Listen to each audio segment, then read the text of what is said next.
Hey, on se retrouve aujourd'hui pour faire le rédathon. Je me suis levée à 7h du matin pour un samedi, c'est un peu exceptionnel pour moi. C'est ce que je faisais quand j'étais jeune, mais maintenant, normalement, j'y arrive plus. C'est juste trop dur. Mais bon, là, ça va. Pour l'instant, tout va bien. Vous me connaissez maintenant pour les rédathons. J'en profite aussi pour faire des siestes monumentales. Cette semaine, ça a été très très difficile au travail. Pas au niveau du stress, mais plus au niveau de la fatigue, parce que toutes les nuits, j'ai l'impression qu'il y a un truc qui m'empêche de dormir. Et ouais, je suis éreintée. Hier, vendredi soir, là, j'étais au bout de ma vie, j'en pouvais plus. Je me suis couchée à genre 23h, réveillée à 7h, je suis encore fatiguée. Donc j'ai vraiment du sommeil à rattraper, donc je vais en profiter. Ce rédathon tombe vraiment trop bien. C'est juste un moment parfait, j'ai vraiment besoin de prendre du temps pour moi, vraiment besoin de me ressourcer un petit peu. Voilà, ça va être une journée où vous me voyez pas au top niveau. Y'a pas de problème, ça me dérange pas. Comme d'habitude, je vais vous présenter ma pile à lire. Je veux absolument lire, commencer et terminer Ashes Falling for the Sky de Nin Gorban et Mathieu Guibé. J'avais lu le premier tome dans mon dernier rédathon que j'avais fait en décembre, donc j'ai raté celui de printemps, malheureusement, je pouvais pas le faire. Je m'étais arrêtée à une scène de cul. C'était une romance du coup entre Ash et Sky. La fin du premier tome était un peu genre cliffhanger, donc j'avais hâte de voir la suite. Et il est sorti il y a pas si longtemps et il m'a été dédicacé, donc je suis trop contente. Et il m'a été envoyé par Albin Michel, donc je les remercie beaucoup de me l'avoir fait parvenir. Vraiment la couverture est super jolie. J'adore vraiment, en fait le style, j'aime beaucoup. Voilà, donc j'ai hâte de savoir, donc très envie de le lire. Ça va être une de mes lectures première, principale, prioritaire. Ensuite, j'ai commencé Turbo Time Travel, donc c'est un magazine BD. J'ai le tome 1 qui était sur Tokyo, et là c'est le tome 2 sur la... Non, c'était sur le Japon. Et là c'est sur la Russie de manière générale. C'est plein de petites histoires que je lis en ce moment. Donc là j'en ai lu un petit peu hier soir par exemple. Il y a vraiment des très bonnes découvertes, des illustrateurs vraiment très talentueux. Ça que j'aime bien. Ce qui me dérange un peu plus par contre, c'est qu'il n'y a pas vraiment de continuité entre les histoires, c'est juste un thème récurrent et que du coup il y a des histoires qui sont très courtes et elles n'ont pas le temps de s'installer et de faire quoi que ce soit en fait. Voilà, donc il y en a une par exemple qui fait 8 pages, c'est juste une introduction, tu veux la suite mais tu l'as pas. Donc c'est un peu frustrant des fois, mais en tout cas c'est vraiment très bien fait et je vais continuer à suivre leurs publications. En général, pour l'instant ils sortent un épisode par an. D'ailleurs il y a le 0, le 1 et le 2, donc je me suis peut-être trompée. Mais je les ai tous en tout cas. Et en général, ils sont sur Ulule. Ensuite, j'ai envie de faire cette belle découverte qui va forcément l'être parce que c'est Achilleos. Et Achilleos m'envoie toujours des choses que j'adore. Regardez-moi cette petite beauté. Ça a l'air trop trop bien. Et en fait, j'avais pas vu, enfin je savais pas que je l'avais reçu. Et puisque ils ont l'adresse de chez mes parents et ma mère m'avait dû me le dire genre en avril et j'avais complètement zappé. Et quand je les ai vus la dernière fois, elle me l'a rapporté. Là, regardez-moi comme c'est beau. Je ne sais pas du tout de quoi ça parle. Donc ça s'appelle Number One with the Bullet de Seaman Corona, Hickman et Wands. Je ne sais pas du tout ce que c'est, mais ça a l'air trop trop chouette. Ça a l'air tellement beau. J'adore le style en tout cas. Hâte de voir ça. Et enfin, pour un projet encore secret, je vais me mettre un petit peu à la poésie. Et là, c'est Lover Wild de Atticus. Et je l'ai commandé et j'ai pas fait gaffe que c'était en français. Il est sorti en langue originale en anglais et je voulais le lire en langue originale. Donc Atticus, c'est un mec sur Instagram qui poste des poèmes un peu tous les jours, qui est hyper populaire. Il a genre 1 ou 2 millions d'abonnés ou un truc comme ça. Et il a sorti un bouquin, et je crois qu'il y a son deuxième qui est en précommande là. Peut-être son troisième. Non, son deuxième est déjà sorti et son troisième est en précommande. Et le premier est sorti en français, donc chez Michel Lafon. Et voilà, donc je me suis un peu plantée, mais bon, c'est pas grave. C'est aussi pour ça que je voulais lire. J'en ai d'autres auteurs et autrices talentueux qui m'attendent. Voilà pour la pile à lire. Je pense que je vais d'abord me poser un peu dans le salon parce qu'il va falloir que je mange aussi. Je vais me faire des petites tartines grillées, beurre salé, confiture de framboise et me poser sur le canapé pour décaler un peu plus tard vers le lit. Parce que je vais faire un truc comme ça. J'ai prévu aussi de quoi faire des petites annotations, notamment pour les poèmes, parce que c'est vraiment un projet secret. Et je vais pas vous en parler pendant des années, mais je vais vous en parler assez rapidement, parce que c'est un truc que j'aimerais bien sortir en vidéo. Donc si jamais vous avez des petites idées de ce que ça peut être, n'hésitez pas à faire des pronostics dans les commentaires. S'il y a quelqu'un qui tombe juste... je sais pas, je pourrais essayer de faire quelque chose. A tout de suite.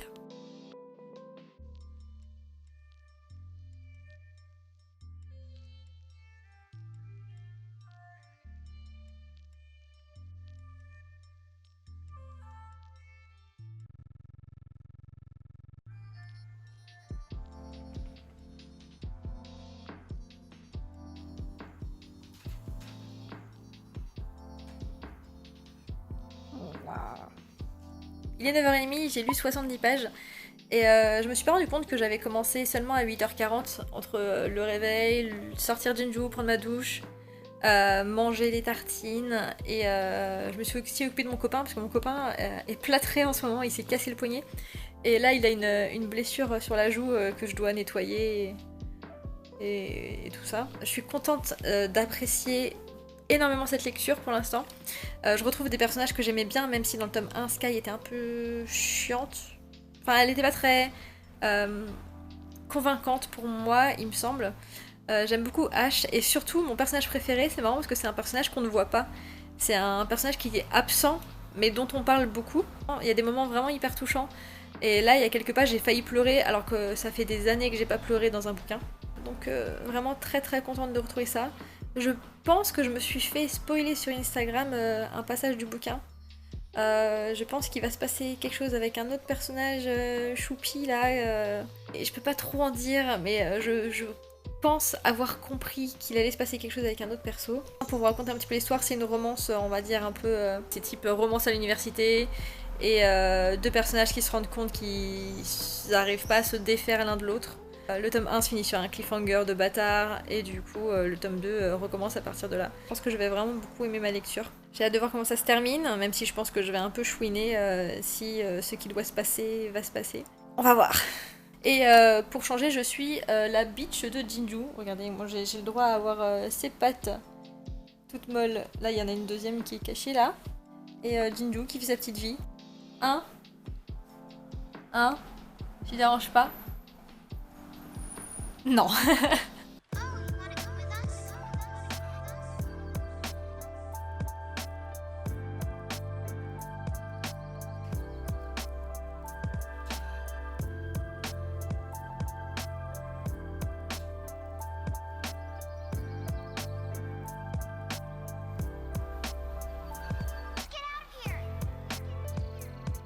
C'était vraiment trop dur.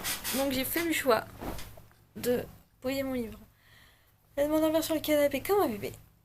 Donc j'ai dormi une demi-heure, ça fait du bien. Et du coup je vais reprendre un petit peu, mais dans position allongée cette fois, vraiment allongée. Du coup ça risque d'être assez rapide avant que je me rendorme. Ce que j'aime bien dans She's Falling for the Sky, c'est que c'est hyper fluide et rapide à lire. Il y a, le style est plutôt simple, mais il y a des phrases de temps en temps qui pop et qui sont vraiment très belles, qui font un petit peu réfléchir. Et ça, j'apprécie beaucoup. Dans le tome 2, j'ai l'impression qu'on met encore plus l'accent sur... Non, pas Sky, justement, sur Ash. Et que Sky, elle est un peu mise de côté parce qu'elle a rien de spécial. Voilà, donc je trouve qu'elle est un peu délaissée, un peu mise de côté. C'est pas pour autant que j'aime pas. Bon, il est midi. Et j'ai lu 203 pages, j'en suis à peu près à la moitié. Je crois que je l'ai un petit peu dépassé. Ça, c'est une piqûre de moustique et j'en ai à peu près 17 sur le corps entier. Je vais faire une petite pause et je vais passer à un autre bouquin. Je pense que je vais commencer celui de Atticus parce que j'ai envie de voir ce que ça donne. Je fais une petite pause parce que depuis quelques chapitres, il se passe plus grand chose et que j'ai pas envie de m'ennuyer. Donc je le reprendrai un petit peu plus tard. En tout cas, j'ai bien avancé, je suis bien contente. J'ai envie de le finir aujourd'hui, donc ce sera fait. Et en attendant, je passe au poème. Donc, comme je vous disais, c'est un mec qui se fait connaître sur Instagram, de ce que je sais, si je dis pas de bêtises. Et du coup, ça c'est la version française de son truc original qui a été publié en anglais. Donc c'est plein de petits poèmes. Je crois qu'il y a des images aussi. Je vais te vous montrer. D'une seule main, c'est pas facile. Je galère. Comme ça. Il y a aussi des pages avec des poèmes, mais bon. Faut que ça fasse lire hyper vite parce que c'est très très court, sauf si je suis absolument prise par l'émotion et que je vais devoir pleurer à chaque fois, mais pas trop mon style. Je vous tiens au courant. Je vous montre pas trop autour parce que c'est un peu le bordel. Là, vous avez mes étagères avec ma palle et une veste quelconque. Mais ça, c'est mon nouveau fauteuil de lecture. Regardez pas. C'est mon nouveau fauteuil de lecture sur lequel je ne suis jamais encore assise pour lire, juste pour le tester. Et je me suis dit que c'était l'occasion. Ou le prendre comme ça, on voit moins le bazar qui est par terre. On voit ma plante totalement desséchée là-bas, c'est plus drôle. Voilà, donc là, je pense que je vais me mettre ici même pour lire le livre de Atticus. Et après, on verra. Je viens tout juste de terminer Loverwild. J'ai pas mal de choses à en dire. J'ai plutôt aimé la première partie. Alors, je sais pas si vous allez bien voir mes petits post-it. Je vais faire un petit zoom. première partie, donc c'est en 3 actes, t'as Love, Her et Wild. Donc ça doit être Wild. Ça doit être Her. Et ça doit être Love. Donc voilà, la première partie, j'ai bien accroché. Et à partir de la deuxième partie et la troisième, j'ai été beaucoup moins intéressée. Alors je sais pas si c'est parce que c'est des thèmes assez redondants, ou si c'est juste que j'étais déconcentrée, mais je pense pas. Je trouvais que c'était toujours un peu pareil, que toujours les mêmes mots étaient utilisés. Bon après là c'est la traduction française, faudrait que je regarde sur le compte Instagram parce que la plupart sont quand même publiés sur Instagram. Le mec parle tout le temps de lune, d'étoiles, de coucher de soleil, de loup, de elle, cette fille qu'il aime tant. Et la dernière partie, j'ai pas du tout accroché, il y avait moins de continuité avec le reste, où je suis un peu dubitative. Là, je sais pas ce que je vais lire, je vais peut-être prendre la BD ou retourner dans Ashes Falling for the Sky, je suis pas très décidée. Déjà, on va commencer par ranger celui-ci. En fait, je peux pas le ranger parce que je dois le présenter en book haul, donc il va dans ma pile de book haul. Il est retourné. Ne vous spoilez pas trop. Jo, elle est un peu perdue, elle sait pas où elle est. Qu'est-ce que tu veux? Tu veux des câlins? De toute façon, ça je le sais. Non, pas de câlins? Non, pas de câlins. Je retourne sur mon petit fauteuil et j'ai pris Number One with a Bullet et on va voir ce que ça va donner. Il est 15h30, ça passe super vite. Je sais pas combien de temps je vais tenir encore, mais là je suis encore à fond, même si j'ai été, j'avoue, un peu distraite par les réseaux sociaux. On va dire ces 2 dernières heures à peu près. J'ai bien avancé, j'en suis à la moitié, c'est vachement bien pour l'instant, j'adore le style, je vais vous faire des petits close-up pour vous montrer à quoi ça ressemble. Puis ça parle d'une jeune femme qui est l'assistante d'un grand présentateur télé qui est très connu et qui est victime de... Alors je sais pas si on dit revenge porn, c'est en gros il y a une de ses anciennes sextapes qui est diffusée sans son consentement sur internet. Et elle est vue comme une salope, et lui, enfin le mec qui est sur la vidéo, est vu comme une bête de sexe, et puis fantasmé de par le monde. Et ça pose beaucoup de problèmes parce que y a sa copine du coup qui s'en va parce qu'elle a besoin d'être seule, ses amis essaient de lui remonter le moral, mais sa vie c'est plutôt un enfer. Et elle se fait aussi harceler par son fan numéro 1 qui, a priori, lui laisse des messages chez elle et fait des choses très répréhensibles. On sait pas encore trop pourquoi. Voilà, je vais vous montrer les close-up. En essayant de pas trop montrer. Ça c'est notre héroïne.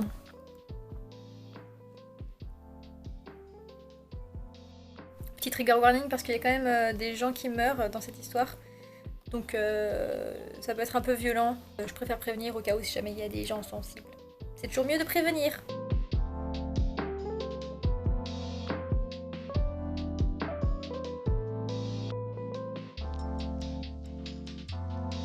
Donc de terminer Number One with a Bullet et c'était hyper cool. Donc du coup ça parle de revenge porn mais plus généralement de des gens qui stalkent les autres en ligne par les réseaux sociaux, etc. Il y a notamment à la fin du bouquin dans les bonus une petite page sur que faire en cas de harcèlement en ligne, etc. Donc c'est vachement cool de sensibiliser à ça. Et les dessins sont hyper chouettes, j'ai adoré l'effet un peu sous drogue on va dire, très coloré et très disproportionné que dans certains passages. C'est pas trop long, pas trop court. Franchement, vraiment très bonne découverte. Et ça, à chaque fois je vous dis ça, mais ça conforte mon idée sur laquelle Aquilos est vraiment une maison d'édition oufissime pour la bande dessinée et tout ce qui est graphique de manière générale. Tout ce que j'ai lu chez eux est formidable. Je pense que rien ne dépassera jamais mon coup de cœur intersidéral pour Stand Still, Stay Silent. D'ailleurs, j'ai toujours pas eu le top 2 alors qu'il est sorti. Je suis ridicule. C'est l'heure d'un gros câlin à la Jinju. Il va falloir qu'on la sorte un moment, plus en début de soirée. Oula, parce qu'il fait vraiment très chaud aujourd'hui, je crois qu'il fait 30 degrés. Et que aller dans la rue en plein soleil, ça va être très très dur pour Jinju qui déjà se repose pour échapper à la chaleur. Oh bah oui, oh ça s'étire. Oh oui. Je vous ai pas forcément dit, mais je me suis aussi arrêtée pour faire une petite pause pour déjeuner. Enfin, j'ai pas fait un vrai repas, donc je pense que ça va pas tarder. Je vais aller me faire des pâtes ou quelque chose comme ça de consistant. Parce que je suis team sucrerie tout le temps, c'est ridicule, je mange que du sucre. Et après j'ai des boutons, comme celui que j'ai sur le menton là. C'est un problème, mais je suis complètement accro aux sucreries. Donc j'essaie de pas trop en acheter. Mais en ce moment j'ai des madeleines, donc il faut les manger. Je viens de terminer Ashes Falling for the Sky 2. Que dire Neil Gorman et Mathieu Guibé, vous n'étiez pas obligés de faire ce que vous avez fait. Vous le savez. Vous auriez pu faire ça autrement. On vous en aurait pas voulu. Donc je considère que ce livre s'arrête 3 chapitres avant la fin, c'est tout. Je n'en dirai pas plus pour, comme d'habitude, ne pas trop en dire. Voilà, ce que j'ai lu n'a pas existé. C'était des mots inventés, c'était une fanfiction. Ce n'est pas mes yeux qui ont lu ça, ce n'était que mon imagination. Par contre, du coup, il est 18h. Et je commence vraiment à avoir faim, donc cette fois-ci j'arrête de dire ah, je vais faire des pâtes et tout, je vais vraiment aller me faire à manger, parce que ça devient urgent, et que il faut se nourrir. Ne prenez surtout pas exemple sur moi. C'est pas parce qu'on devient adulte et qu'on approche de la trentaine qu'on se fait des repas régulièrement. Prenez cette habitude le plus tôt possible, que ce soit un plaisir de faire à manger plus tard. Parce que encore aujourd'hui c'est une difficulté pour moi. Faire à manger, et faire la vaisselle, et ranger un petit peu.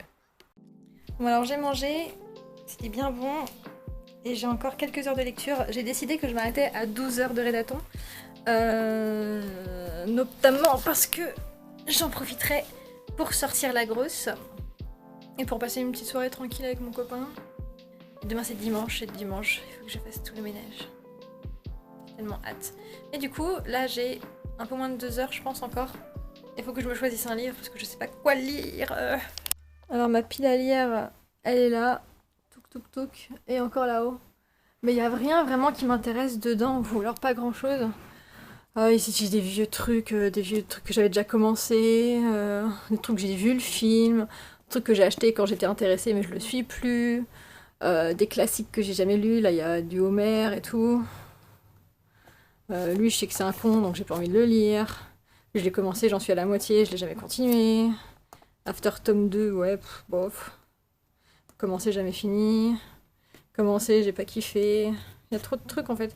Et puis après, plus je descends, de toute façon, plus c'est compliqué à enlever vu le poids qu'il y a dessus. Donc là, si Sita voit qu'il y a ce livre qui est encore dans ma pile à lire, elle va me tuer. Je continuerai bien. Par exemple, La Maison des Feuilles, que j'avais commencé au rédaton de septembre, je crois que c'était. Et c'est une vidéo que vous avez jamais vue, parce que je l'ai jamais montée, parce que je me suis arrêtée en plein milieu, je sais plus ce qui s'est passé dans ma vie à ce moment-là. Et en dessous, il y a tous mes grands formats auxquels je n'ai pas accès. Je lirais bien Presque Minuit aussi, mais je peux pas le sortir. Je lirais bien celui-ci, là, c'est une BD, mais je suis en train de le défoncer, là, parce qu'il y a tout le poids au-dessus. Je vais aller chercher Presque Minuit qui est tout au fond, là. Je vais me motiver.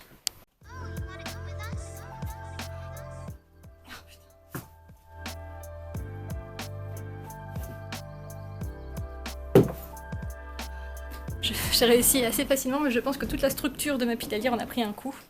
On va voir ce que ça va donner. J'espère que je l'ai pas trop abîmé. Bon, il est un petit peu tordu. Je sais pas si vous allez voir. Ça va. Ça pourrait être pire. Alors, je sais plus de quoi ça parle. Je l'avais acheté pour sa couverture qui était sublime. Paris, 1889. 6 orphelins en cavale, devenus des gamins des rues, volent et détroussent les passants. Alors que l'exposition universelle débute, ils font l'erreur de dérober le mauvais objet aux mauvaises personnes. Et il s'appelle Moignon, Allumette, Bègue, Morve, Boiteux et Pleure. Un peu comme les 7 nains de Blanche-Neige. Ok, bon, on va découvrir ça.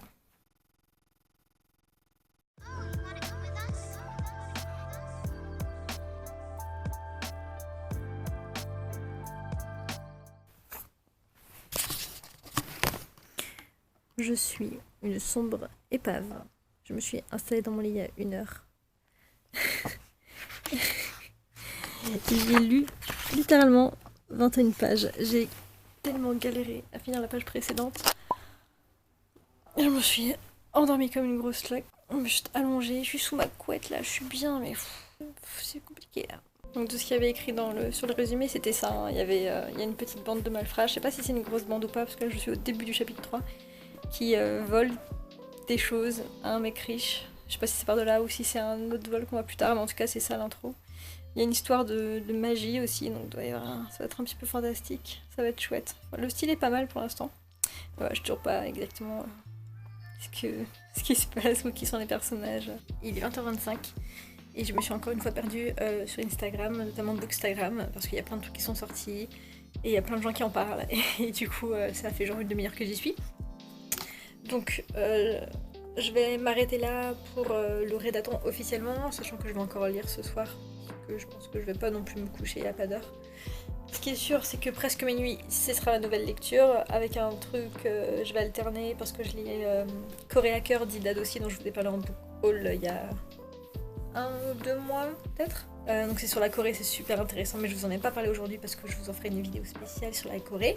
En tout cas, le rédaton, c'est toujours une super expérience. Moi personnellement, j'adore parce que ça me permet de vraiment prendre du temps pour moi. Du coup, j'espère que ce rédaton s'est très bien passé pour vous. Je sais que vous avez été encore une fois des centaines à vous inscrire, donc j'espère que vous êtes tout autant à vraiment participer.